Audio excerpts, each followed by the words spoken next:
Confused Lefty says, I agree with the anarchist critiques of economical reductionism, but I can't help but think that if we don't prioritize some hierarchies to fight against, we'll be spreading ourselves too thin. I think this is an extremely reasonable take to have. In fact, I think that it stands as probably one of the best critiques of an intersectional approach, is that it's possible it will spread us in too many directions. But I just want to emphasize that people who are most oppressed by any given hierarchy are just going to tend to organize against it regardless of how we might want to steer people in different directions. So for example, look at the George Floyd protests. It's not as if that would have been better off if we went into the George Floyd protests and steered it towards, just anti-capitalism by itself, just organizing unions. That wouldn't have really also solved the root of their problem.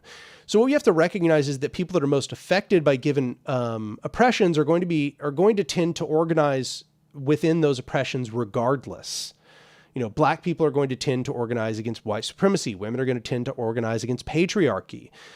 People who are highly exploited laborers are going to tend to organize against capitalism, or we might hope so.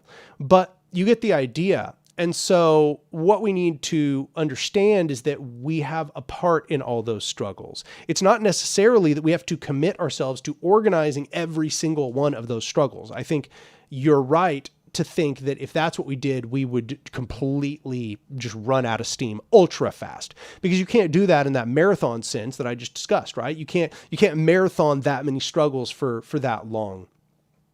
What you can do instead is understand that you're sort of navigating a vessel. Your organization is like navigating a vessel within this intersection of many struggles, and that you just have a part to play in those struggles as they arise. It's not that, for example, every organization has to, actively be engaged in every single form of anti-oppression.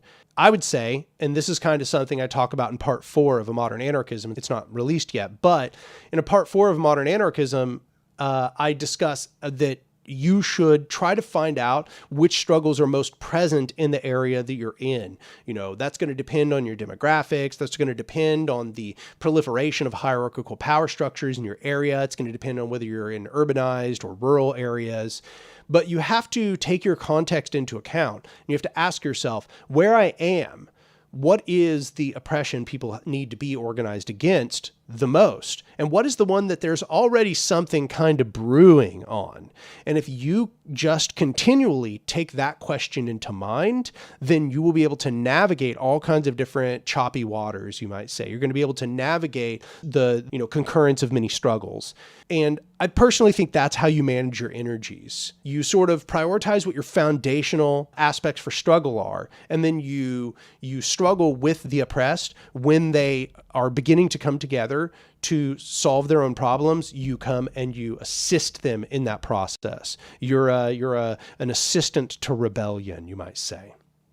So to give you an example of one way that I think this is embodied, take, for example, in platform organizations. So a platform organization is an organization that has a basic platform you have to agree to that's generally semi-restrictive, that determines whether you can join that organization, but also that guides the actions of that organization. So let me give you an example of the principles that guide Cooperation Tulsa.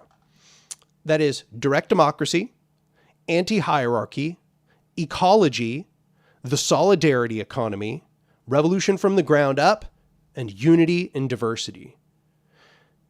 You can see that this is a variety of different principles, and that these principles are all harmonious insofar as they agree with one another, but that they may be located more or less in different struggles.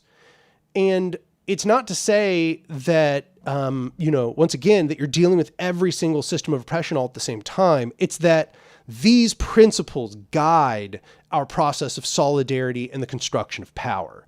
So whether there is a movement present that we are going to pursue being active in promoting, radicalism within or not, we already have a set of principles that we are always going to be seeking to embody and prefigure with our organizational activity. So you take like a Cooperation Tulsa, for example, and you can see that these principles of ecology, the solidarity economy, and even direct democracy are always present even when there's not an active struggle, right? Ecology, that means that we need to constantly be trying to restore the environment as much as is conceivably possible and to rebuild our relationship with the environment. Direct democracy means that we always need to be trying to expand direct democracy. We need to be creating popular assemblies and having general assemblies by which people can interact with our group.